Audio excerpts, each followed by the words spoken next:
Assalamualaikum warahmatullahi taala wabarakatuh. Salam pepatih, salam bersih, muafakat, sejahtera kepada semua pengikut FB Live Museum Negeri Sembilan.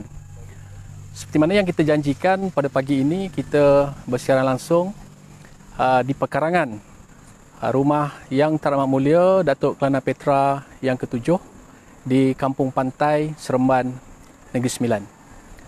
Jadi bersama-sama dengan kita pada pagi ini, kita tampilkan dua orang ahli panel yang akan membicarakan berkaitan dengan sejarah dan juga fungsi rumah tradisi yang terdapat di belakang kita pada pagi ini. Jadi untuk tidak melengahkan masa, saya memperkenalkan dua ahli panel kita pada pagi ini. Yang pertama, Yang Mulia Datuk Maharaja Lela Abdul Mukti bin Haji Abdul Aziz, tua tahu waris Kelana Perut Hilir. Apa khabar, Tok? Alhamdulillah. Sihat Tok ini ya? Alhamdulillah. Dan ahli panel kita yang kedua, kita tampilkan Yang Mulia Datuk Lela Bangsa Buapak Waris Kelana Perut Hilir, Ahmad Razin bin Haji Abdul Aziz. Apa khabar, Tok? Baik, alhamdulillah sihat. Sihat bagi kita ya? Terima kasih pihak museum ucapkan kepada Datuk-Datuk kerana sudi bersama kita lah pada pagi ini dalam segmen keilmuan, tahu dek tengok, pandai dek buat. Ya. Jadi untuk memulakan bual bicara kita pada pagi ini, Tok, saya ingin bertanya soalan yang pertama lah kepada Yang Mulia Datuk Maharaja Lela. Okay. Boleh Datuk ceritakan serba sedikit tentang sejarah rumah tradisi Datuk Kelana Petra yang ke-7 yang ada di belakang kita ni, Tok. Silakan, Tok. Yang saya tahulah, rumah ni telah dibina tahun 1841. Okey. Sampai 1840. 40 tahun lepas tu barulah Tok Anwar Yusuf menyandang Pesako. Kan? Pesako. Okey. 81 ya. Dia menyandang Pesako. Jadi rumah ni saya dengar mak saya lah, arwah mak saya cakap. Jadi tukang-tukang dia makin masa arwah nenek saya cerita sama dia makin tu, dia ambil daripada Kelantan. Daripada Kelantan tu. Kelantan. Kayu-kayu tu. Kayu-kayu kok lah kayu mobau apa tu. Kayu mobau dengan apa tu? Berhenti dia. Dengan berhenti ya. Di sini. Itu. Jadi memang tak ada tukang di sini dah, memang dia ambil dari luar tu. Jadi siapa yang berikan idea untuk bina rumah ni dulu, Tok? Oh, itu. Dan siapa agak yang duduk lah rumah ni dulu? Di awal-awal pembinaan dulu? Ibu dia. Ibu dia sendiri. Ibu dia siapa? Tomah ya. Tomah. Ibu kepada Datuk Kelana Mak Yusuf. Mak Yusuf. Tomah. Ibu dia lah. Dan Pak Sarawak tu Datuk Kelana Syed Abdul Rahman. Dia nak beranak tu. Pak Sarawak tu. Kemungkinan kelapak di sini juga. Itulah. Ada saya dengar tu, rumah tradisi ni pernah dijadikan balai Yang Teramat Mulia Undang Datuk Kelana lah. Ya. Jadi Datuk Kelana yang keberapa yang menggunakan rumah ni sebagai balai rasmi Datuk Undang? Yang saya tahu itulah Datuk Kelana Mak Yusuf lah. Datuk Kelana yang ke-7 pernah menggunakan balai rasmi ni. Okey. Selama 9 tahun ya. Selama 9 tahun. Dan selepas tu baru dia Datuk Kelana Makmur pula. Datang kemari, mundi-mondo di sini, kahwin dengan cucu dia. Nenek sembilan, Nenek Leha. Di sinilah jadi balai resmi juga. Sementara dia berpindah di Ampangan. Jadi dah sepanjang rumah tradisi ni dibina tu, ada tak majlis-majlis rasmi ataupun dalam bentuk adat istiadat yang pernah menggunakan rumah ni satu ketika dululah? Yalah, dulu melantik keluarga, nikah kahwin.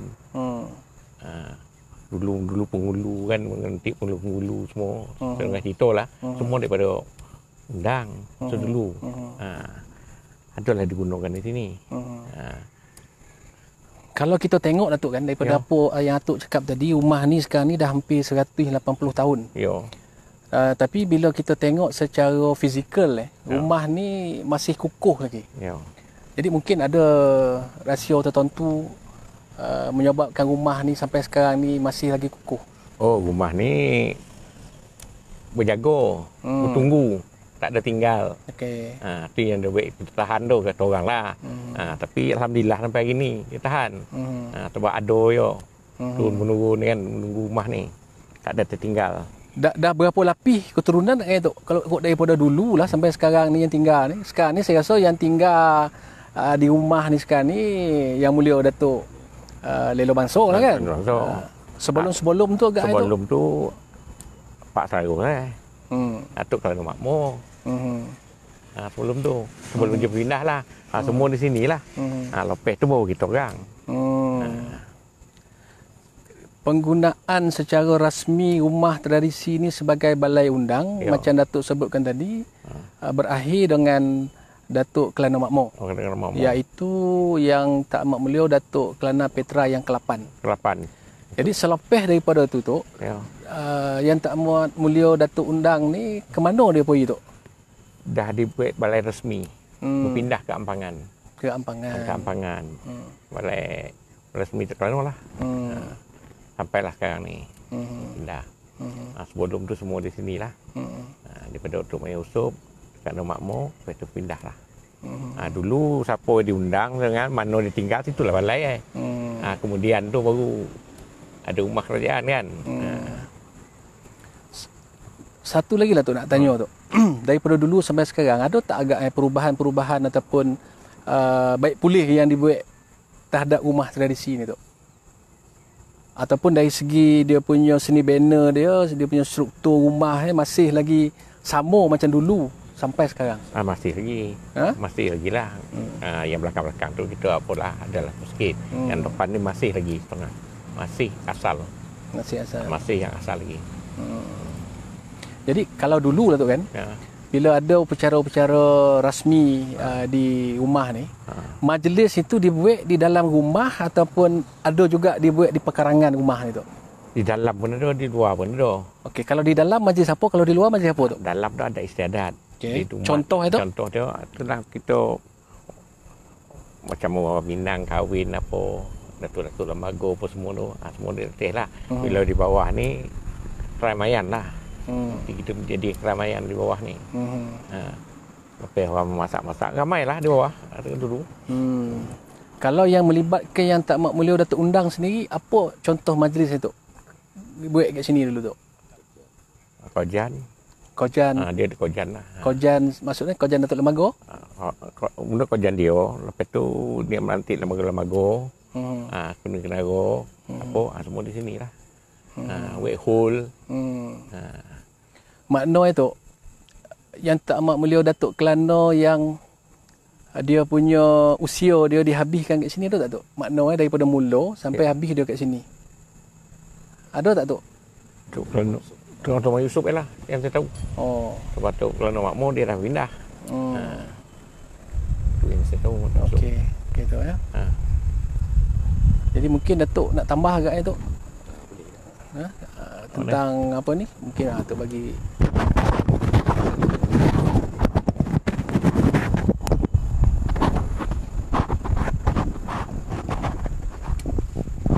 Mungkin Datuk boleh rumuskan daripada apa yang diceritakan oleh Datuk Mahathir Lelo tadi tentang sejarah dan juga ada istiadat yang pernah dibuat di rumah ni dulu Datuk. Sila, Bismillahirrahmanirrahim. Assalamualaikum warahmatullahi wabarakatuh. Selamat pagi kepada Encik Aziz kita bagi pihak Muzium Negeri ya. Saya bersyukur keadaan ilahi pada pagi ini kita dapat bersama dan dapat kita berkongsi ilmu tentang sejarah. Ya, sejarah apa kata tu, sejarah pemerintah kita waktu dulu di masa zaman Datuk Kelana Putra Mak Yusof dan juga Datuk Kelana Putra Makmur lah. Jadi mengikut sejarah di sini salah satunya berarti ada dua pemerintahan di sini ya. Jadi daripada unsur rumah ni pun dah menunjukkan dah ya, daripada segi dia punya struktur binaan dia kan, daripada struktur dia punya seni banner tu, dan menunjukkan ini adalah salah satu rumah tradisi, ya, tradisi Melayu di Negeri Sembilan sendiri dan juga mungkin di Malaysia, kan. Pasal daripada segi dia punya pertukangan apa semua tu, buat orang tu memang orang tempatan lah, orang Malaysia sendiri, kan. Apa yang saya maklumkan, dia ada dua lah, mungkin di Rembau satu, mungkin salah satu di Kelantan. Cuma dia punya pembantu-pembantu untuk mendirikan bangunan ni dulu bekerjasama dengan masyarakat tempatan ni untuk membantu, kan. Pasal kalau dikaji balik pada zaman dulu tu daripada segi kemudahan tu, kemudahan asas untuk membina tu perkataan tu dia belum sophisticated lagi lah. Masa tu yang ada perkataan tu kapak, pahat, kan. Inilah alat-alat dia. Gergaji yang perkataan tu yang bukan yang teknologi moden lah. Jadi kita bayangkanlah situ bagaimana dia orang punya daripada segi kudrat dia, kan, untuk mendirikan tu. Sedangkan perkataan tu untuk dia, contoh dia macam kita punya dipanggil, kata kalau rumah Melayu ni dipanggil rumah panjang Melayu lah. Maksud dia tu rumah tradisi Melayu. Jadi kalau diukur daripada segi panjang serambi ni pun perkataan tu mudah, lebih kurang dalam 74 kaki. Jadi untuk dia naikkan pula dia punya perkataan tu, dia punya roof truss tu, kan, kekuatan apa tu pun dah satu batang kayu balak. Jadi bayangkanlah waktu tu macam mana beratnya kayu balak tu untuk dia nak naik, kan tu. Itu satu perkara lah. Lepas tu satu lagi daripada segi dia nak mengeluarkan kayu ni dulu. Pasal dia nak mengeluarkan kayu ni dulu, fahamlah dia tak ada machinery, tak ada apa, cuma kudrat. Jadi dia masuk apa yang saya maklum lah, mengikut sejarah lah, daripada keterangan yang dibagi oleh Pak Saragosa semua dulu, ahli-ahli kasih sejarah. Jadi kayu ni didapati dikeluarkan daripada hutan Gunung Berembun sendiri. Jadi dia tebang, ditarik ke tapak ni dengan menggunakan gajah dan juga kerbau. Jadi bila dia sampai di tapak ni, jadi dia akan jemur, dikeringkan dulu. Kurang-kurang dia nak kering pun makan 3-4 bulan lah.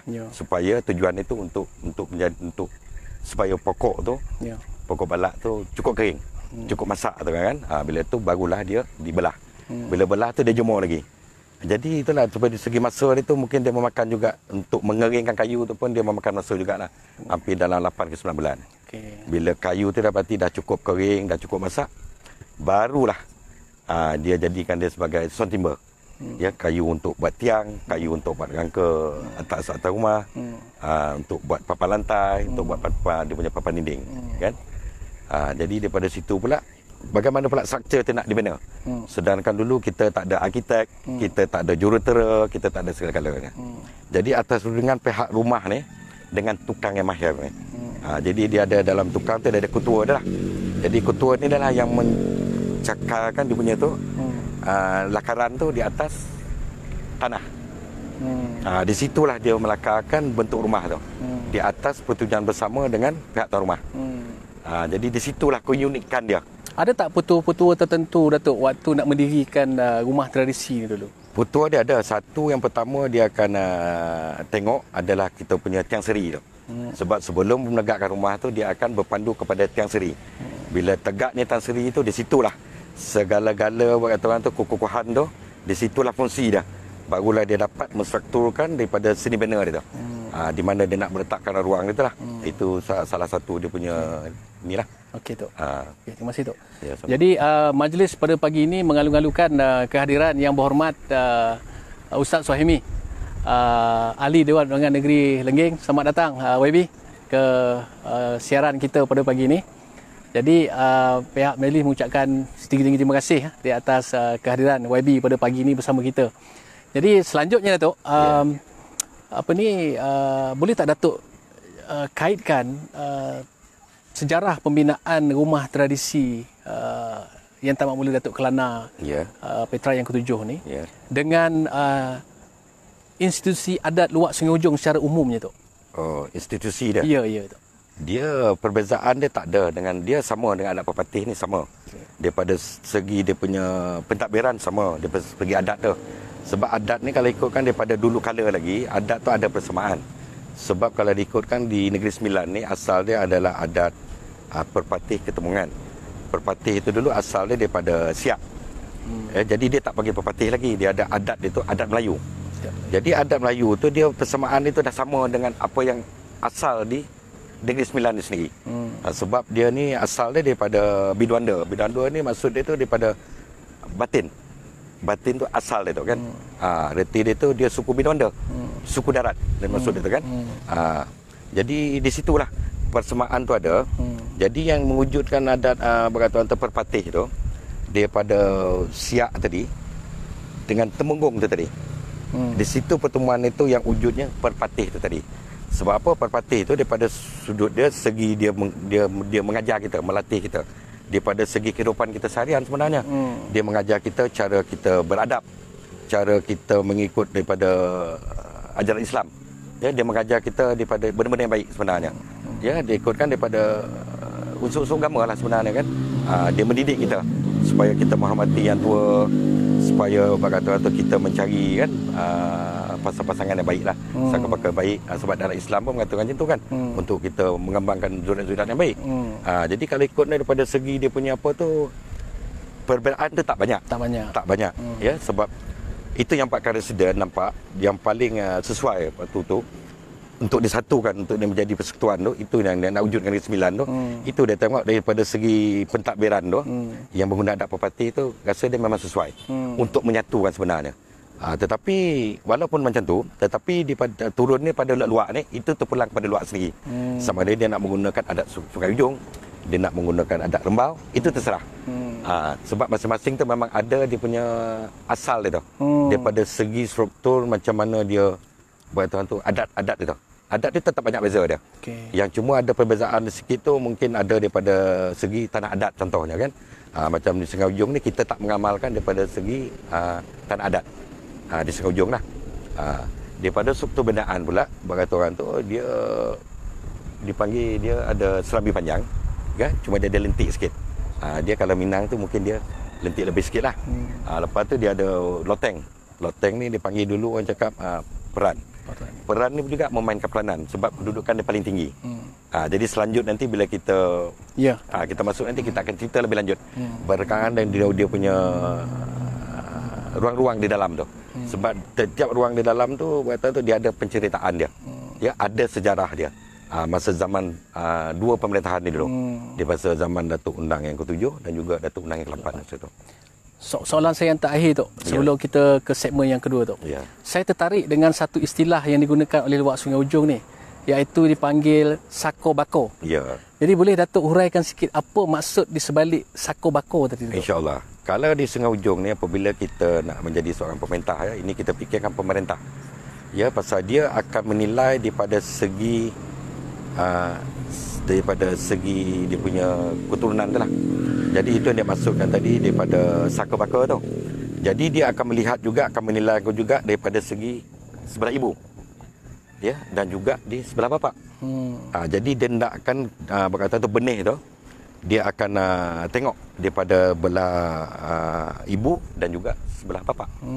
Mana dua-dua belah pihak. Dua-dua belah pihak diambil dia punya perkiraan dia. Untuk mendapatkan benih tu. Sebab dia nakkan kalau boleh benih tu benih yang baik-baik. Bila kita mendapat benih yang baik tu nanti buat tu insya-Allah apabila ia menyanang pusaka tu nanti jadi insya-Allah lah buat tuan kan. Kalau kepada tuan tu kalau kita bergaul dengan baik kita akan jadi baik. Kalau kita bergaul dengan jahat, kita akan jadi jahat. Begitu juga dengan benih ni. Kalau kita ibarat kita menanam pokok pun, kalau kita dapat benih yang baik itu, pokok takkan subur. Begitu jugalah daripada segi adat istiadat kita ni. Bila kita dapat benih yang baik itu nanti, insyaAllah. Jadi kita akan dapat seorang pemerintah yang berkata orang tu yang berkata tu yang berkeadilan lah. Ya, yang bertimbang rasa. Jadi dia bukan berkata orang tu, dia berat sebelah ke, dia tidak mengikut pada hukum syarak ke. Jadi ini adalah satu perkara yang paling penting. Jadi bila saka dengan baka tu, di situ dah datangnya pesaka tu.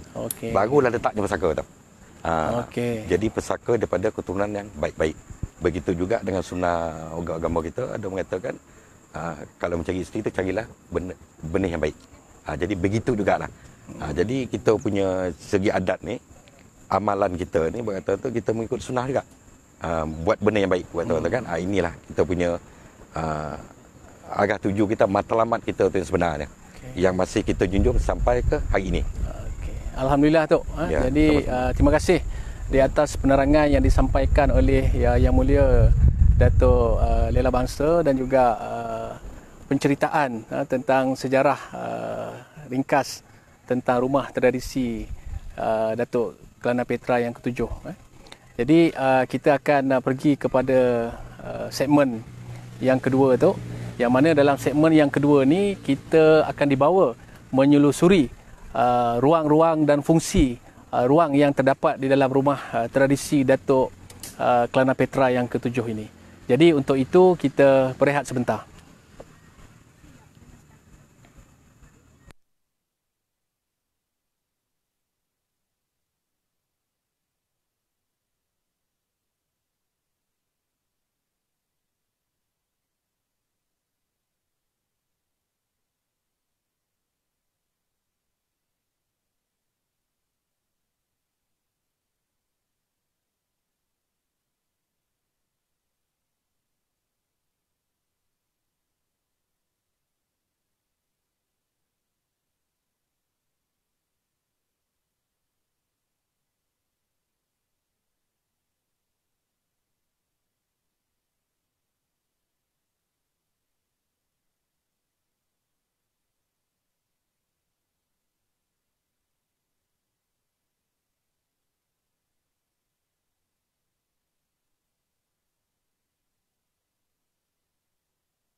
Kan? Itulah rumah tradisi, rumah kayu ni tu. Dia yang penting tu macam Datuk Maharaja tadi.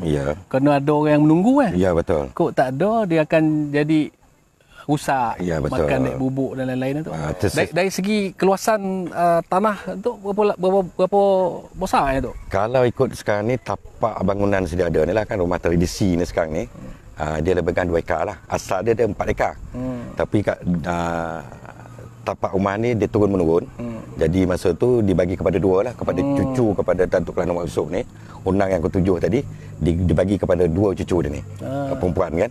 Jadi sebelah ni mak saudara saya, dan di situ juga apa yang kita boleh lihat sekarang ni adalah makam Datuk Kelana Kawal. Sebab dulu tu Kelana ni dikahwin hulu hilir. Di situ yang maksud saya tadi, dia menjaga saka baka di situ. Supaya dia mendapat benih yang baik. Tengok dalam depan rumah tu kan, dia ada meriam ni tu. Apa dia punya falsafah ataupun lambang kenapa meriam ni ada kat sini? Ini salah satu tanda buat kata orang tu, inilah namanya rumah pembesar dan juga rumah pemerintah. Jadi kalau orang kebiasaan mungkin tak dibenarkan lah. Walaupun sampai kali ini misal kata kalau rumah ni bukan rumah tradisi ataupun dulu dianggap sebagai balai undang buat Sungai Ujong, mungkin benda ni saya tak boleh simpan dah. Tapi sebab ni turun-temurun. Sebab ada 2 pemerintahan di sini, jadi benda ni kekal. Sebagai lambang menunjukkan rumah ni adalah rumah pembesar dan juga rumah pemerintah. Okey, Tok, sila Tok. Okey, silakan kita naik ya. Silakan bersama.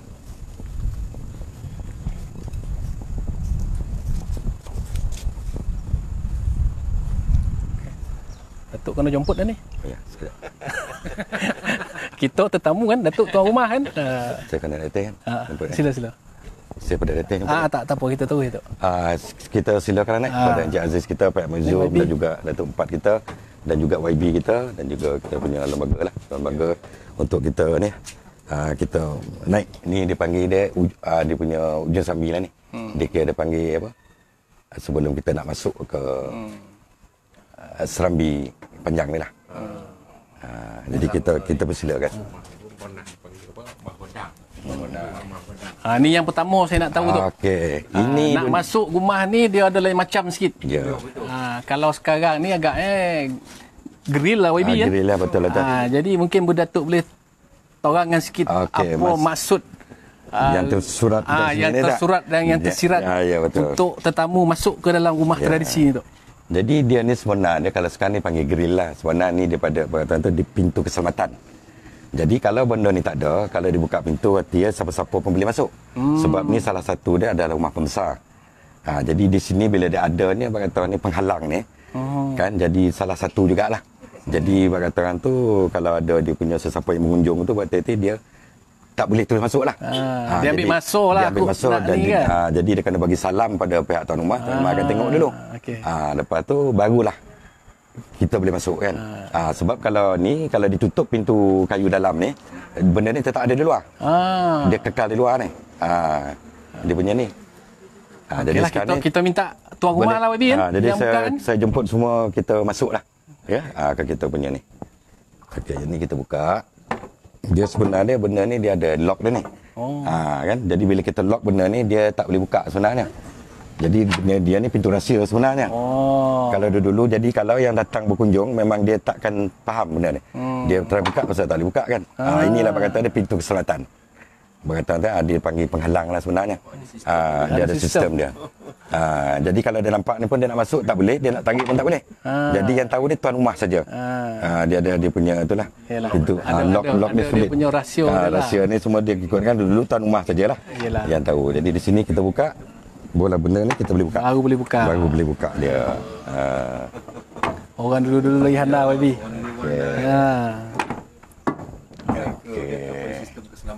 Inilah. Kita ke ruang mana dulu tu? Ini dimaksudkan kita ni di Serambi lah ni. Kalau ikut adat kita dulu, inilah dia balai menghadap. Asal ni.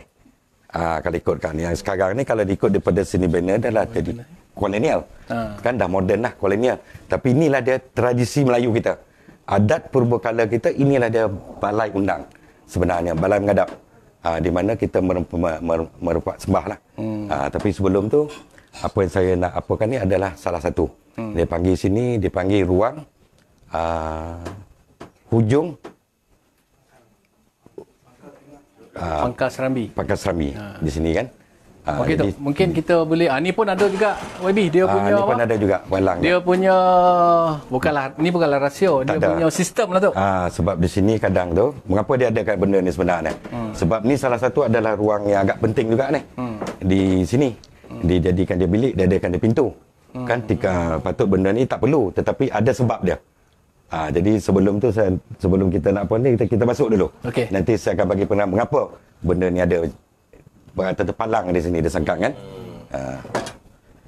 Ini bosi ni kan. Dia punya apa dia. Jadi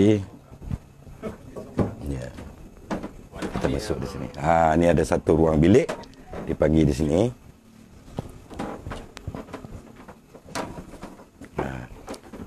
Jadi di ruang ni dia berkata tu ruang yang Pangkal Serambi yang agak istimewa juga ke sini. Di waktu ni di sinilah undang akan duduk bila dia ada kelapangan lah. Ya, bukan masa tu ada adat istiadat. Di mana dia akan duduk di sini dan di mana di sini juga dia akan bertemu dengan datuk-datuk lembaga dia. Orang-orang kampung masa tu kan untuk dia berbicara, bermusakarah. Dia nak mengetahui tentang kedudukan di luar Sungai Ujong bersama juga dengan pemerintahan bersama di Negeri Sembilan. Jadi banyaklah pembesar-pembesar akan duduk di sini. Terutamanya Datuk Adat lah. Masa tu dia memang tak ada kursi. Kalau ikut adat kita bersela. Kita bersela sebenarnya. Jadi undang tu sendiri pun akan bersela. Tapi kalau dia bersela pun dia tetap akan dialas dengan tikar pandak. Itu menandakan peraturan tu dia boleh duduk bersama dengan rakyat tapi kedudukan dia sebagai pemerintah tetap ada. Dialaskan. Jadi di sinilah dia mengadakan perbincangan dia. Daripada segi contoh adat daripada segi pentadbiran adat, daripada segi dia punya bermacam-macam lah. Daripada segi ekonomi dia, daripada segi dia punya penghutan cukai pada waktu dulu kan. Masa dulu kita tekanlah dengan kita punya biji timah, dengan gambir kita, dengan pertanian kita. Jadi di sinilah. Dan sekali-sekala juga datang juga pihak residen untuk bertemu dengan dia. Berurusan. Pasal masa tu kita ditakbir oleh residen kan. Masa tu sebagai penasihat. Jadi yang menjalankan pelaksanaan tu residen dulu kan. Jadi di sini banyak sejarah dia. Dan di sini jugalah kalau bukan undang tu sendiri, datuk-datuk lembaga diketuai oleh oleh Datuk Nika kita sebagai Tua Lembaga Tiang Balai. Dia berkumpul dengan datuk-datuk Tiang Balai dia, dengan datuk-datuk berbesar dia kan, mengadakan mesyuarat. Misal katanya ada daripada segi adat ke, nikah kahwin ke, nak menjadikan lembaga ke, nak menjadikan bapa ke, nak menghukum ke bagi ini mana yang ada salah-salah, di sinilah perbincangan itu diadakan. Jadi ruang ni nama dia Pangkal Serambi tu ya? Ya. Ruang, ayolah betul lah tu. Ruang Pangkal Serambi nama dia. Kadang kalau dia sangat bersantai dengan adinda-adinda dia, pun dia di sini juga. Itu dia bersantai. Tapi bila official dia, nanti saya akan tunjukkan. Itu cara official dia bila dia ada mesyuarat berkenaan dengan luar masing-masing ataupun melibatkan keseluruhan Negeri Sembilan. Dia ada tempat dia pula. Jadi dari segi ni semua masih sama tu dari segi ini memang punya, di sini memang tak ada perubahan apa-apa. Tingkap ni pun saya tengok. Ya, dia masih lagi dia untuk dia ada angin. Apa ni? Angin kan? Angin dia. Bila dia apa dia boleh buka. Takut ni kalau waktu hujan, kalau apa takut timpas, inilah dia buka kan. Dan tujuan dia menggunakan banyak tingkap ni, itulah dia ruang udara. Ruang udara. Jadi dia tak terasa panas. Pasal zaman dulu kita tak ada kipas angin, kita tak ada aircon. Jadi inilah struktur dia. Jadi orang dulu pun dia dah kaji dah benda ni. Kat mana ruang angin nak masuk, kat mana nak keluar kan. Jadi dia terasa selesa lah. Inilah dia. Dan ini masih kekal lagi. 180 tahun, inilah dia. Tidak ada perubahan, tidak ada apa benda ni. Memang berkata tu banyaklah yang berkunjung ke sini daripada segi arkitek seni mana kan, memang dia cakap benda ni memang high teknologi lah. Yang dia sendiri pun tak boleh nak fikir. Berkata dia macam mana orang dulu tu punya cerdik dia lah. Daripada segi dia teknologi. Apa ni Datuk, kita ke ruang seterusnya tu. Silakan. Ni saya nak buat pula sekarang ni. Ruang tengah Serambi. Ya. Datuk tu cakap je Datuk. Sekarang kita sampai di ruang tengah Serambi ya. Di tengah. Jadi ruang ni cara tak langsungnya berkata tu kita panggil dia balai menghadap. Ya, balai menghadap ya. Balai menghadap tu maksud dia di mana diletakkan di sini kita punya anak-anak waris, ibu-ibu soko dengan penduduk pantai lah yang dipilih untuk bersama dengan adat istiadat tu kan. Dan juga di sini juga diletakkan dia punya ni hulu, dia punya juak dan hulu balang. Masa adat istiadat tu nak dimulakan lah. Inilah dipanggil dia balai menghadap. Di sini. Okey Tok, sebelum kita pergi ke ruang yang seterusnya Tok, saya nak tanya tentang atap ataupun bumbung rumah tradisi ni Tok. Pada tahun 1841 dulu dia menggunakan bumbung jenis apa tu? Dulu dia menggunakan rumbia. Asal dia. Okey, kemudian jadi, lepas tu kita tukar kepada zinc lah. Lepas tu sekarang kepada asbestos lah. Yang paling baik masa tu memang atap lah. Kan, tapi daripada segi maintenance dia, kalau dikaji balik sekarang ni maintenance dia, pasal dulu tu atap dia rapat. Lepas tu dia tebal. Jadi kalau nak dikaji balik daripada segi dia nak kiraan dia berapa banyak atap yang akan digunakan dipakai nanti, mungkin dia akan makan dalam 3,000 ke 4,000 keping. Pasal susunan atap dia terlalu rapat. Jadi bila dia rapat tu dia ada tujuan pula. Sebab memandangkan keadaan balai ni dia besar, jadi supaya dia boleh jangka masa panjang. Mungkin dia boleh pergi ke 5 tahun, 6 tahun. Itu tujuan dia tu. Jadi lama kelamaan kita nak mendapatkan bekalan tu dia dah makin rumit, dah makin susah lah. Pasal tak ada lagi tenaga ni yang nak membuat benda tu. Lagi satu daripada segi sudut harga dia. Masa tu kan. Dia dah makin ni. Yalah. Okey, Tok, kita terus ke ruang ketiga. Saya ingat ni ruang yang terpenting lah mungkin. Ini dipanggil ruang dalam rumah tradisi. Ya. Ruang ini dipanggil ruang hujung Serambi. Hujung Serambi tu ya. Ini dipanggil ruang hujung Serambi. Tempat ni, ruang ni memang yang perkataan tu yang paling tinggi kedudukannya dan yang paling istimewa di sini ya. Sebab di sini dia letakkan Peta Ratna. Jadi Peta Ratna ni adalah satu tempat di mana duduknya yang teramat mulia Undang Datuk tu. Kalau ikutkan asalnya dia 5 tingkat.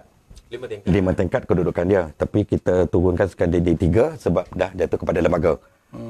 Kan? Sebab balai undang dah ada, Datuk Undang dah ada.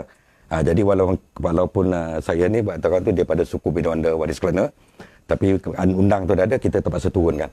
Sebab apa yang ada sekarang ni adalah reti daripada pakaian lembaga. Jadi lembaga ni lah kakak dia saya lah, Tok Majalela di sinilah. Masih berfungsi juga ni, ada istiadat, dia akan duduk di situ. Di sini kan. Jadi kalau kita berbalik pada cerita yang masa zaman pemerintahan Datuk Kelana dulu tu, jadi ini dipanggil Peterakna lah. Ya, Peterakna ni di 5 tingkat. Ya, jadi saya ceritakan pasal ni dulu kan, baru kita cerita pada segi apa ya.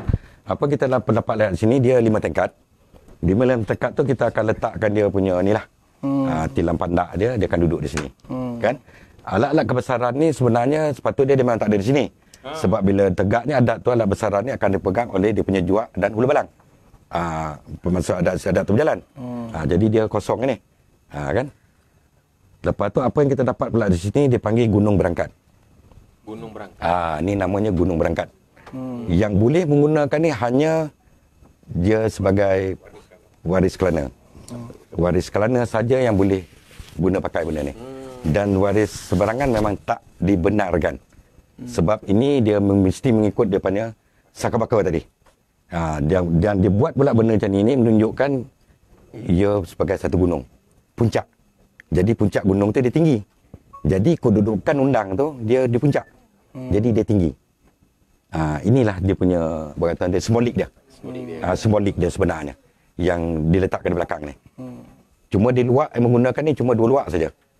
Di Sungai Ujung dan di Luar Jelebu. Yang menggunakan ni. Gunung Berangkat ya. Gunung Berangkat ni maksud itu. Kan? Jadi dia akan duduk di sini sebelum jalan apa tu lah kan. Dan di tingkat 3 akan duduknya Datuk Laksmana. Ya, Datuk Laksmana akan duduk di sama juga di atas ni. Undang akan duduk di tingkat 5, dia akan duduk di tingkat 3. Datuk Laksmana tu. Kalau saya tengok lah tu kan, dekat ruang dipanggil apa, Pentaratna ni. Pentaratna, ya betul. Ada yang ni Gasto tak sesampai nama. Ya. Dia ada ompek ni, 1, 2, 3 ompek tu. Ya betul. Jadi boleh Datuk cerita sikit apa dia punya pelambangan sesampai ni? Sesampai ni dia menunjukkan salah satu kita punya adat. Ya, adat yang kita dah adat dan juga pakaian lah yang kita dah amalkan pada dulu lah. Benda ni kan. Jadi bila kita maksud itu bila benda dia dah tergantung, berarti dia adat tu dah terpasang. Adat tu cakap tak langsung. Jadi bila dah dipasangkan ni semua, berarti kita dah mengikut adat dah. Jadi daripada segi percakapan, makan, minum, tata tertib kita dah kena mengikut dah. Adab tu. Kan adab tu kalau cara moden sekarang disiplin lah. Kita mendisiplin, kita tak boleh lagi dah. Kita nak makan berdiri, dah tak boleh lagi dah. Jadi di sini ketika kalau apa makan tu dah kena bidang. Walaupun gelas dah diletakkan alas. Tak boleh lagi dah. Sampai selesainya adat tu baru dah dia akan balik kepada biasa. Ini melambangkan adat tu dah tegak dah tu kan. Yalah, kalau ikut ruang yang Atuk ceritakan tadi, di Serambi Pangkal, Serambi Ujung dan juga ruang tengah ni merupakan satu ruang utama lah Tok. Ya betul. Kalau ada satu majlis adat istiadat dilaksanakan di sini. Ya betul. Jadi boleh Atuk ceritakan sikit Tok. Kalau di sini dulu yang tamat oleh Tok Undang lah yang akan duduk sini. Di ruang sini Tok, siapa agak yang macam mana yang disusun dulu, yang disusun yang boleh duduk di sini mengikut adat Sungai Ujung tu. Okey, kalau di situ, di sini di belah kanan ni daripada Pentaratna ni, sekarang kita membelakang Pentaratna, belah kanan ni duduknya 4 tiang balai luar Sungai Ujung. Di sini. 4 tiang balai. Sebab dia ni 4 orang ni salah satu juga yang jadi pentadbir di luar tu sendiri. Dia 4 orang, dia bukan seorang kan. Dia 4 orang. Dipanggil tiang balai luar Sungai Ujung. Di sini. Dan di sebelah dia tu pula, lepas 4 tiang balai tadi, duduknya pula 3 persekutuan. Waris di pantai. Di situ. Dia di bawah Datuk Andika Mandalika lah. Sebagai Tua Lembaga Wadi di Darat ni kan. Dia dekat situ. Dan diikuti pula dengan wali-wali lingkungan lah. Bapak-bapak 4 daripada Lengging. Beranang apa semua lah. Manakala di belah kiri saya ni pula, akan diduduk berkatakan tu Waris Kelana. Ya, ini berkatakan tu mata kiri, mata kanan dia. Ya, ibaratkan tubuh badan dia tu. Sebab ni waris punya. Jadi terletak ni kat situ, lembaga besar dia, Perulu, dipanggil Datuk Johan, dan di hilir dipanggil Datuk Maharaja Lela. Ini adalah orang besar dia sebenarnya. Di kanan dan di kiri tadi. Jadi dia ada beza dia. Di sini dia letakkan tadi dia punya tiang balai dengan 3 bersuan. Di sini dia letakkan waris kelana tu. Di sini dia letakkan Datuk Johan, dan di sini dia letakkan Datuk Maharaja Lela sebagai bapa waris kelana. Ya, sebab bapa waris kelana dia ada satu kan. Dia tak ada dulu tapi delay. Ya, yang lain tu, yang selebihnya tu. Yang kat sini pula nanti dia akan susun pula waris lingkungan. Selepas daripada bapa tadi akan ada waris lingkungan daripada Mantin, ada waris lingkungan daripada Lengging, akan diletakkan situ. Okey. Manakala selepas Datuk tu tadi pula, di tengah-tengah ni ada 5 ulu balang yang memegang alat kebesaran tu. Ya, di belah sini 3, di belah sana 2. Jadi dia bagi ruang ni. Jadi tujuan dia dekat situ tu dia memegang alat kebesaran tu, seperti tombak, keris panjang ke apa. Dia tujuan itu kalau ada serangan musuh ke apa ke, dia ni sebagai panglima dia. Dia akan blok. Supaya dia tak boleh merentasi benda ni. Itulah tujuannya. Okeylah, selesai majlis adat istiadat tu, Ya. biasa orang Melayu ni baby kan, Ya. itu diraikan dengan jamuan. Ya, betul. Kalau di sini mungkin dipanggil makan beradat lah tu. Ya, betul. Jadi di mana ruang ataupun lokasi makan beradat diadakan waktu majlis yang dibuat di rumah? Okey, jadi selepas sebab katakan tu selesainya kita merempat sembah ya. Jadi merempat sembah tu maksud dia kita nak mendaulatkan ya, kita nak mendaulatkan kedudukan Datuk Undang tu. Bila dah selesai dan sedar semua, dia akan masuk balik untuk beristirahat di rumah ibu lah. Bila dah selesai tu, baru hidangan tu akan diadakan di sini. Di sini tu ya? Di sini, makan adat. Jadi siapa-siapa Datuk lembaga ke, buapak ke apa, akan duduk di sini. Untuk kita punya makan beradat. Yang Teramat Mulia sendiri tu? Dia akan duduk di dalam. Dia akan duduk satu jambar di dalam, sama dia seorang ke ataupun atas jemputan dia. Siapa yang dia rasa nak duduk bersama dengan dia. Contoh tu? Contoh dia mungkin Datuk Mufti Negeri. Salah satu contoh. Kan? Mungkin Datuk Syah Bandar. Contoh dia lah. Mungkin ada mana-mana, kalau sekarang ni tu pula wakil rakyat ke, hakim mahkamah syariah ke, Jabatan Agama Islam ke, itu atas dia. Jadi jarang. Sebab dia setengah ujung ni cara dia berbeza sikit. Sebab kita tuan tu yang duduk di balai tu sebagai tuan rumah. Jadi kita mengalu-alukan tetamu dulu. Sebab kita dah biasa. Kita bila-bila masa kita boleh bertemu dengan undang, kita boleh duduk. Jadi inilah masa kita bagi ruang. Jadi tak perlulah berkata tu lembaga ke, buapak ke, apa ke nak berkata tu nak duduk bersama tu tak perlulah. Pasal hari tu kita meraih kan. Jadi meraihkan, kita meraihkan tetamu-tetamu kita lah. Jadi why not dia orang duduk dengan yang Teramat Mulia Undang Datuk kita. Jadi di situlah.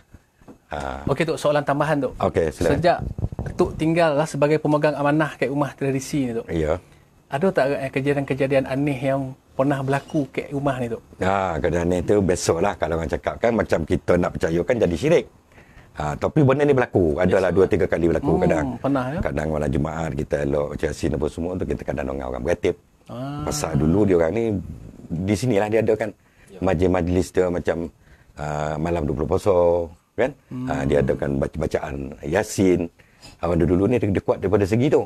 Kan berkata tu agama tu. Jadi galak dia berkumpul kadang tu. Yalah masa tu zaman tu. Jadi berkata tu entertainment luar tu tak banyak sangat. Jadi dia banyak tumpu kepada agama lah. Jadi di sini dia orang rajin lah duduk baca kan, mengaji apa semua. Tu salah satu jugalah. Ada masa ketika itu kadang-kadang tu ada juga yang alat kebesaran ni.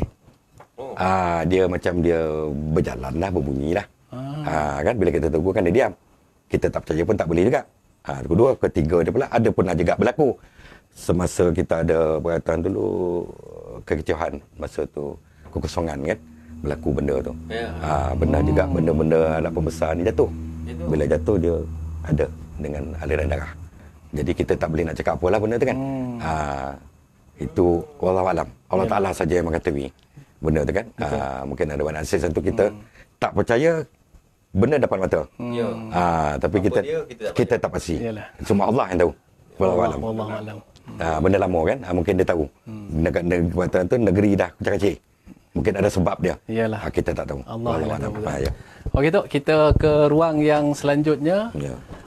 Cuma sebelum tu Tok, kalau lihatlah ada juga beberapa motif ukiran yang terdapat di rumah tradisi ni tu. Jadi mungkin Datuk ataupun Dr. Faris boleh ceritakan sikit tentang perlambangan ataupun kenapa ukiran bermotif sedemikian ada di rumah tradisi ni. Jadi tentang daripada segi ruang ni, dia punya architecture ni, saya rasa lebih arif, saya rasa Dr. Faris lah. Ya. Sebab dia pernah bersama saya kat sini hampir 5 tahun. Untuk lebih mengkaji sehabis-habisan. Sebab kita nak membuktikan kan, benda ni adalah buat orang tu, kita tak nak main tangkap saja. Kita buat cerita kata macam ni, kita tak mau. Kita nak benda tu kenyataan. Jadi kita makan masa. 5 tahun saya dengan Dr. Faris ni. Masa tu yang doktor ni dapat doktor dia, kita mengkaji benda ni daripada segi ukiran dia, daripada segi bunga dia, apa dia panggil kan. Mengapa dia pakai struktur macam ni, mengapa dia pakai dinding macam ni. Dia semua ada makna ni. Bukan benda ni kosong tak. Pasal benda ni kalau dipati dengan orang biasa, memang tak dibenarkan. Menggunakan dia ada macam sebab-sebab kan? Jadi untuk lebih terperinci ni, lebih baik saya serah kepada Dr. Faris kita yang pernah membuat kajian ni dalam sila Dr. Assalamualaikum warahmatullahi wabarakatuh. Saya Dr. Haji Farizwan bin Haji Abdul Ghaffar. Okey, baik, saya akan berkongsi sikitlah dengan siapa yang menonton Facebook Live Museum Negeri Sembilan ni. Okey, baik, begini. Balai Undang Tradisi Sungai Ujong ni kita bahagikan kepada 3 jenis ruang.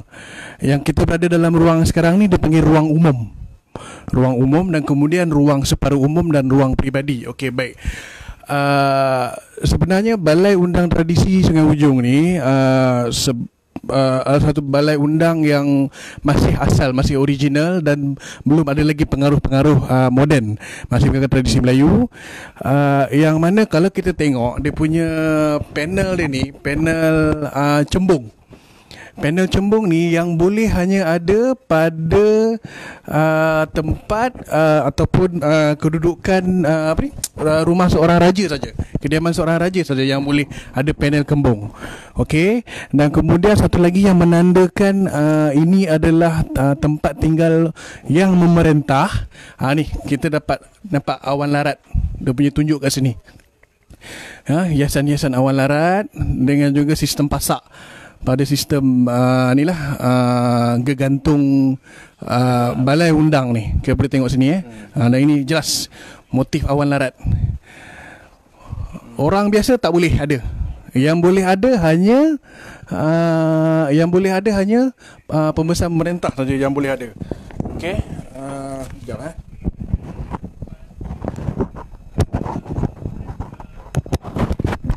Okey, baik.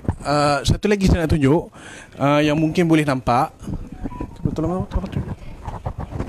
Dia tak sangat. Oh, okey, terima kasih. Okey, yang satu lagi yang boleh ada yang kita boleh nampak, tengok dia punya sistem tiang dia. Ni tiang ni yang boleh hanya ada orang besar memerintah saja yang boleh ada. Sistem tiang dia dikumai 8, ada 8 lekuk dan kemudian ada sistem motif awan larat. Ini saja yang boleh ada pada tempat tinggal seseorang pemerintah.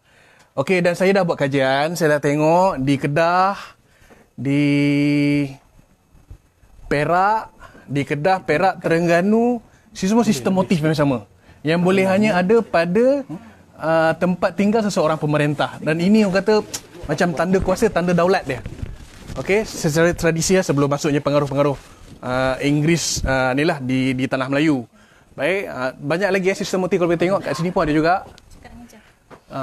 Ini tanda. Maknanya kalau nampak sini saja, ni rumah undang lah ni. Di Negeri Sembilan. Kita boleh nampak. Okey, satu lagi sini kau boleh nampak sama juga. Ni sistem ni. Nampak? Ukiran-ukiran yang ada ni pada sistem gegantung ni. Begitu kat ni semua panel cembung semua ada. Baik. Kita ke ruang ibu. Boleh. Doktor? Okey, baik. Silakan. Tok.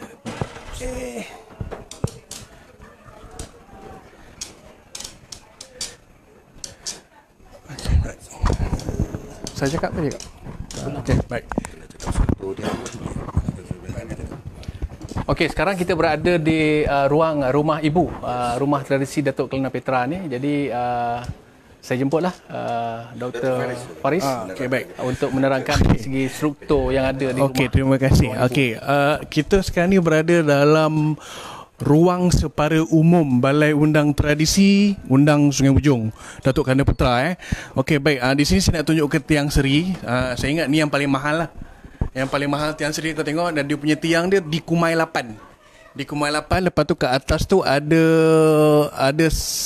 ukiran awan larat. Inilah tanda kebesaran seseorang Datuk Undang tu.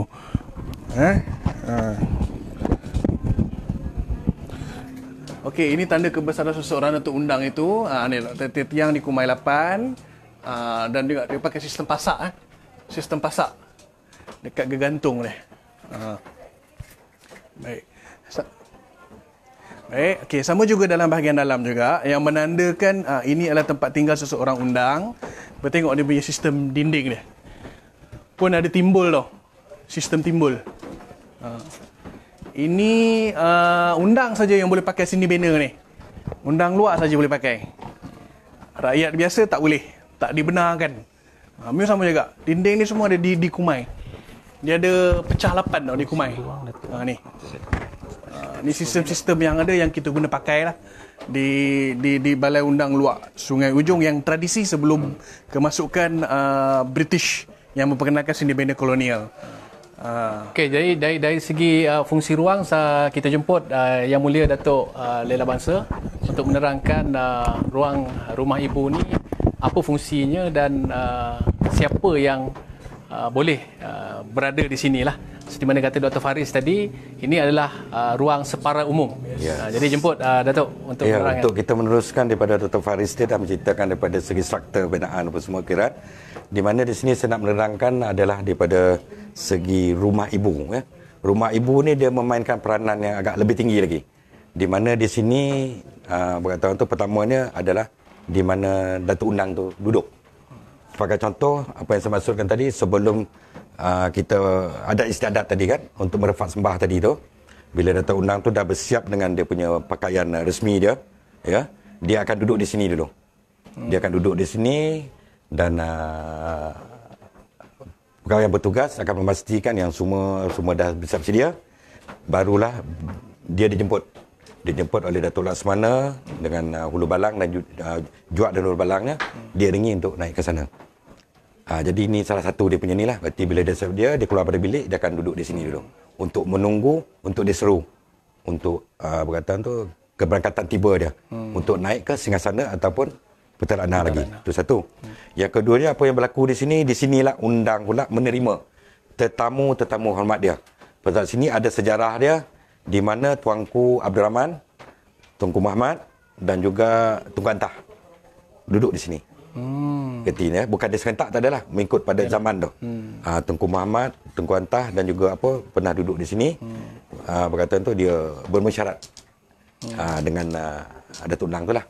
Dan juga di sini jugalah ada kalanya kadang tu Datuk Undang menerima pula pihak residen untuk dia berunding, ya, bermesyuarat apa semua. Dan yang ketiga dia lah dengan adinda dia. Jadi Undang yang 3 dan juga Tunku Besar Tampin. Untuk dia. Jadi inilah ruang rumah ibu. Inilah ruang rumah ibu dah. Dan juga sebagai ruang keluarga lah. Ketika keluarga dia kan, kalau ada apa dia nak ni, itulah. Daripada sudut katalah bukan daripada segi adat istiadat tadi, daripada sudut nikah kahwin. Bila nikah kahwin pula, di sini yang dibenarkan untuk didirikan pelamin. Sebab pelamin tak boleh duduk di luar lagi dah. Ya, sebab bila dah beradat tu, peraturan tu dia pelamin pasal kita dah ada kita punya petarakna. Dah tak boleh lagi dah, jadi di sini. Pelamin akan ada di sini, ibu-ibu soko akan duduk di sini. Waktu tu dengan dia punya tepuan ke, tetamu-tetamu hormat dia ke, di sinilah majlis itu dijalankan. Dilaksanakan cara adat lah. Baik Datuk, kita terus ke ruang yang seterusnya Tok. Yang ni dia panggil ruang tengah. Ni dia panggil ruang tengah. Mengapa benda ni bertingkat-tingkat kan? Kalau kita tengok tadi di Serambi, kita masuk di Balam Ngadap tu tadi, dia ke bawah sikit. Bila kita masuk ke sana, dia turun sikit. Kan? Bila naik ke sini, dia atas balik. Inilah dia buat orang tu rumah Melayu tradisional. Dan dia ada kedudukan dia. Mengapa dia atas, mengapa dia ke bawah. Di situ letakkan tadi. Ada Macam sini waktu tu ruang ni adalah ruang undang dan keluarga dia dan tetamu kerabat dia. Bila kita turun ke bawah ni, jadi maksud dia kan ini untuk rakyat jelata. Jadi macam kata tadi ada istadat al-adat ni tadi. Di sini pula kita letakkan tetamu kita, ibu-ibu sokor kita diletakkan di sini. Untuk kita menikmati berkata tadi tu untuk makan beradat. Ni nama ruang ni apa tu? Ini nama dia ruang tengah. Ruang tengah. Ya, yang ni ruang ibu. Ni ruang tengah. Fungsi ruang ni tu?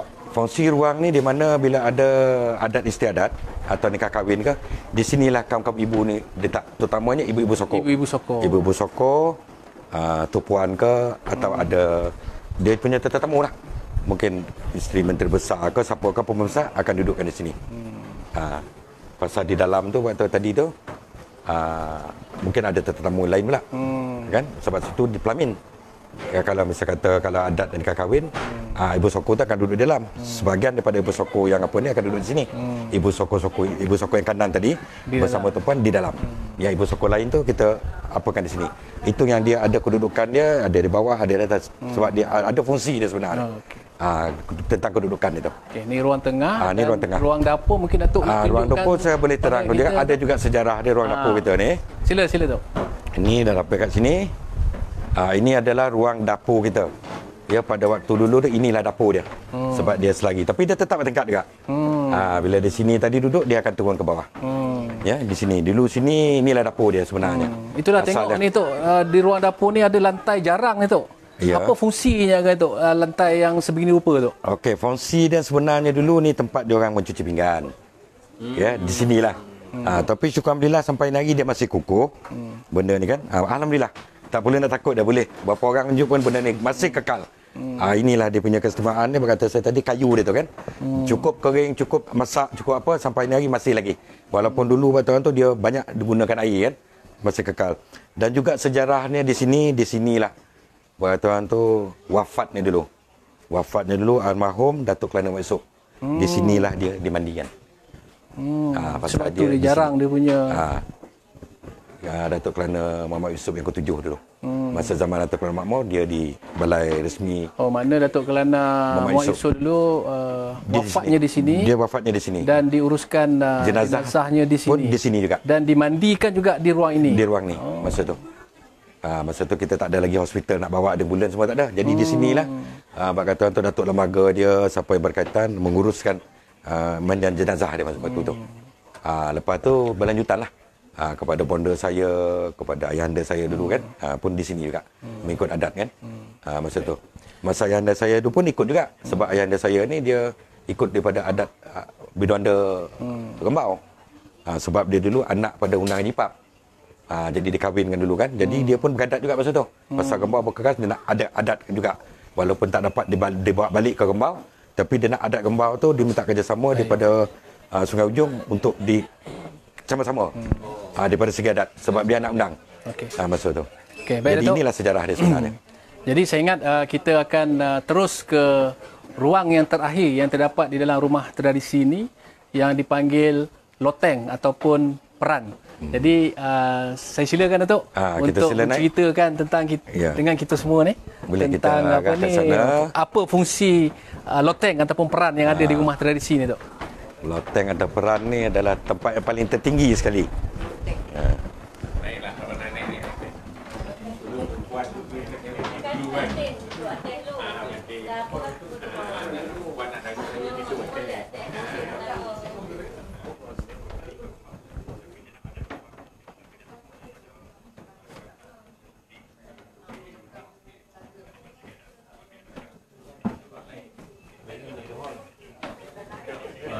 Okay, sila Datuk. Okey, sila kita naik sekarang ni dia panggil loteng ataupun peran lah. Kalau dulu panggil peran. Jadi untuk naik tu berkata dia punya luas tangga tu taklah seluas sangat. Kan? Pasal dulu pun dia nak kata besar pun tak juga. Dia comel-comel orang dulu kan. Jadi di sinilah. Jadi kita naik ke peran atau loteng ya.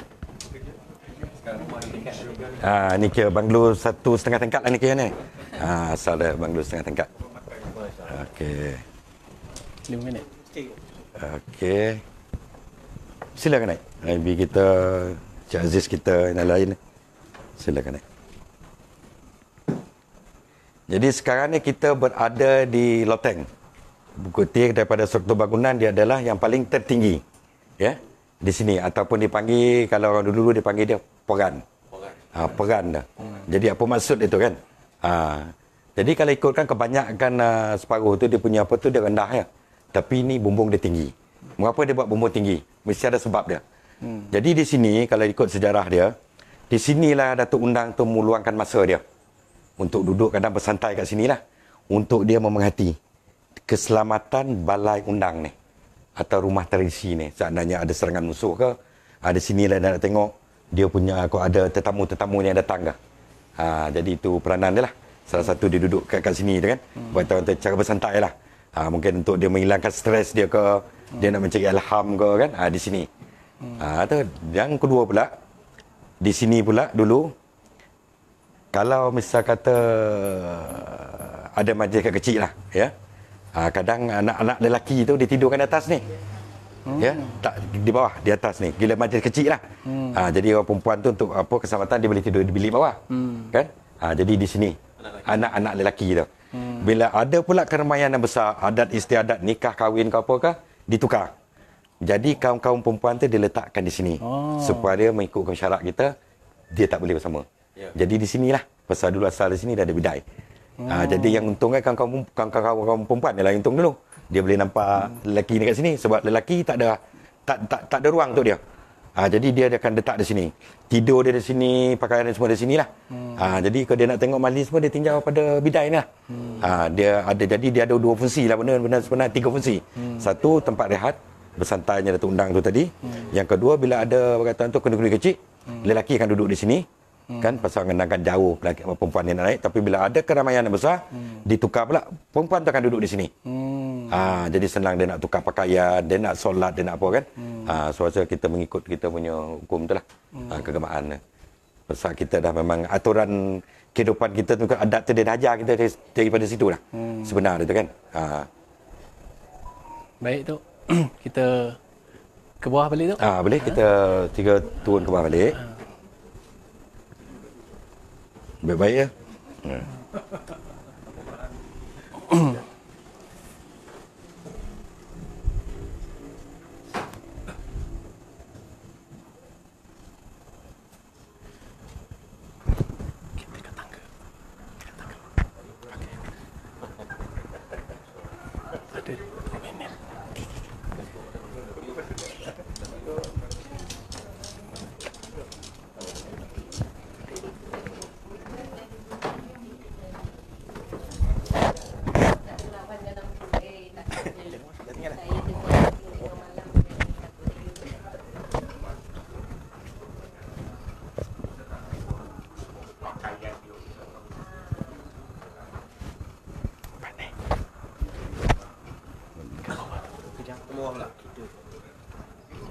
Saya akan tanya YB Lillah dulu ya. Okey. Satu dulu.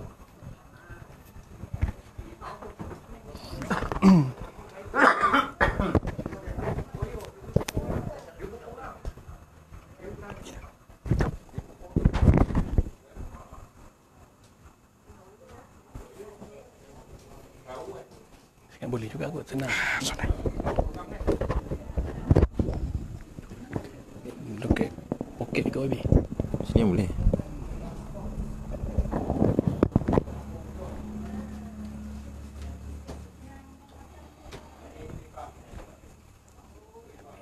Tapi Datuk dengan Datuk Maharaja Lela sekali lah. Dengan YB. Saya arwah Datuk, bukan arwah moyang saya ni orang besar Cengkau. Dia sebelah di Tanah Datar. Desain rumah dia sama macam ni. Di Gombau. Di Gombau tu. Jadi masa kecil saya sempat duduk kat rumah dia tu.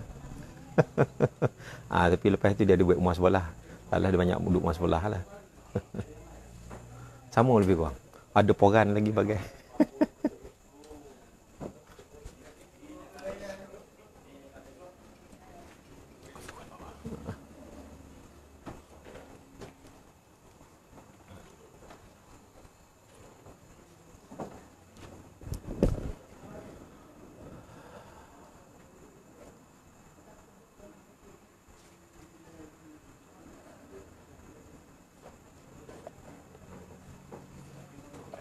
kan yang di ikon ini tak rumus. Yo, insyaAllah. Boleh insyaAllah. Betul.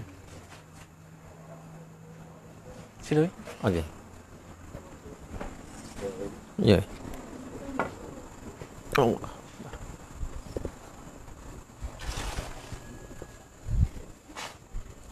Oh, sini.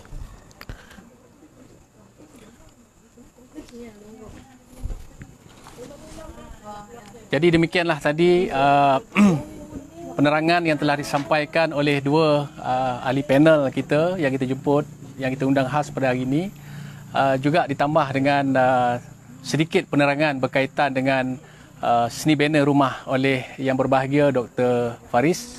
Jadi bagi pihak Lembaga Muzium Negeri Sembilan mengucapkan setinggi-tinggi terima kasih, setinggi-tinggi penghargaan kepada Yang Mulia Datuk Maharaja Lela, Yang Mulia Datuk Lela Bangsa kerana sudi bersama-sama kita pada tengah hari ini dalam FB Live Museum Negeri Sembilan.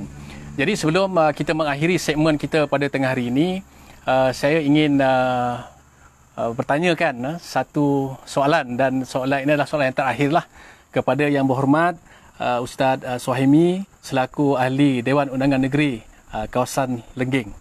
Jadi YB, apa harapan YB dan juga mungkin perancangan YB untuk melihat rumah tradisi yang ada pada hari ini dapat terus diperkasa dan dikekalkan untuk tatapan generasi sekarang dan juga generasi akan datang YB. Ya. Assalamualaikum warahmatullahi. Terima kasih. Saya dah lama melihat rumah ni daripada tepi jalan ajalah. Ya. Tapi hari ini baru saya berpeluang untuk masuk ke rumah ni, dan rumah ni adalah satu rumah yang sangat unik, ya. Dan saya melihat adalah satu kerugian kepada generasi sekarang dan mendatang, ia tidak mengetahui sejarah, ya, tentang rumah ini. Ya, sebab itu saya ada bertemu dengan pihak lembaga muzium, ya, untuk berbincang dengan mereka bagaimana kalau kita sediakan peruntukan, cari peruntukan itu untuk kita pulihkan balik rumah ni, ya, dengan keadaan yang lebih baik daripada yang sedia ada ni, dan dia buka kepada orang luar, ya, supaya anak-anak muda sekarang, ya, terutamanya yang dia agak terpisah dengan adat budaya kita yang lama ni, supaya dengan adanya rumah ni boleh dilawati, nanti bolehlah mereka mengenali lebih dekat, ya, tentang adat budaya sebenar, ya, khususnya di pantai ni dan secara umumnya di Negeri Sembilan, ya. Bangsa Melayu ini, ya, dia terkenal dan dia gagah bila dia mengamalkan adat dan budaya dia, ya. Tapi apabila dia makin jauh, dia terpengaruh dengan adat-adat di luar, kita pun tidak menafikan mana-mana yang baik. Jadi bila dia semakin jauh, maka kita akan dapat lihat, ya, hubungan silaturahim yang menjadi, yang kata dia punya tunggak, ya, utama orang Melayu kita ni, dia semakin berjauhan, ya. Dan diharapkan dengan adanya rumah ni dan dipelihara, saya juga akan minta juga kepada kerajaan negeri ni juga peruntukan, supaya rumah ni diberi peruntukan untuk dibaik pulih, supaya kita dapat merapatkan lagi. Dan mungkin juga pada masa-masa akan datang kita buat program-program keramaian, ya, di sini, ya. Saya dulu 2018 tak silap saya, jamuan rayanya di rumah seberang sana. Dan mungkin selepas ni kan, kita buat selalu, dah kerana kawasan dia pun agak besar. Dan di situ juga kita buatkan macam hari terbuka, ya, kepada semua yang ada dalam luar Sungai Ujong tu sendiri balik, ya. Mungkin satu hari nanti kita boleh minta Datuk Undang sendiri pun datang bersama, ya, untuk kita sama-sama, ya, memakmurkan dia, ya. Sekian itu saja. Terima kasih Yang Berhormat atas pandangan dan juga harapan yang diberikan untuk melihat rumah ini akan terus kekal untuk satu tempoh masa yang seboleh mungkin, satu tahap ataupun satu tempoh yang lama, mudah-mudahan insya-Allah. Jadi dengan pandangan dan juga harapan daripada Yang Berhormat tadi, maka berakhirlah program live FB di bawah segmen Tahu Dek Tengok, Pandai Dek Buat, Dana Memperkasa Adat Upatih, dan kita mengucapkan berbanyak terima kasih kepada pihak kerajaan negeri dan juga datuk-datuk penyandang Pusaka Adat Luwak Sungai Ujong yang sudi bersama-sama dengan kita pada tengah hari ini. Sekian, saya akhiri program kita dengan lafaz wabillahi taufiq wa hidayah.